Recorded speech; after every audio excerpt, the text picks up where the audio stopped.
Hello बच्चों, let's read this question. The question says draw the structures of following species. हमारे पास दिया है diborane. Key concept for this question is diborane. See, diborane में हमारे पास die मतलब दो, यानी दो बोरॉन एटम्स है इसमें, राइट। अच्छा, बोरॉन के आउटरमोस्ट में कितने इलेक्ट्रॉन्स होते हैं? बोरॉन के आउटरमोस्ट में हमारे पास 3 इलेक्ट्रॉन्स होते हैं, ठीक। बोरॉन के आउटरमोस्ट में वी हैव 3 इलेक्ट्रॉन्स, ठीक।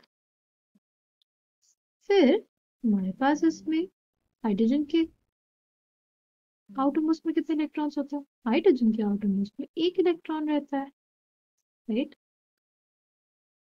ये हाइड्रोजन के साथ इलेक्ट्रॉन्स शेयर करते हैं और बनाते हैं ये बॉन्ड्स। ये हाइड्रोजन हमारे पास कहलाते हैं टर्मिनल हाइड्रोजन्स, ठीक है। और ये जो बॉन्ड होती है, ये होती है 2 सेंटर 2 इलेक्ट्रॉन बॉन्ड। यानी इसमें 2 सेंटर्स है ना। कौन कौन से 2 सेंटर्स? एक हाइड्रोजन का सेंटर और ये बोरॉन। 2 सेंटर है और 2 ही इलेक्ट्रॉन इन्वॉल्व है, इसलिए इस बॉन्ड को बोलते हैं हम लोग 2 सेंटर 2 इलेक्ट्रॉन बॉन्ड।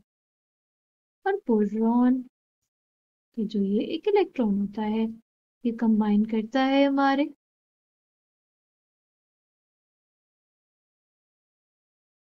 इस केस में हमारे पास हमें देखने को मिलती है 3 सेंटर 2 इलेक्ट्रॉन बॉन्ड।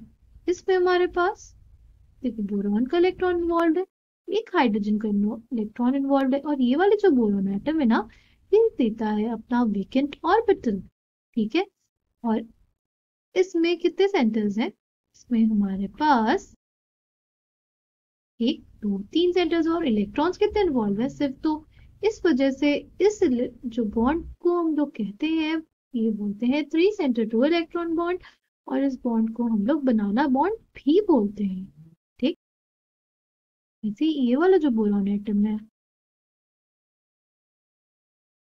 तो बन गए हमारे पास 2 3 centre 2 electron bonds in diborane.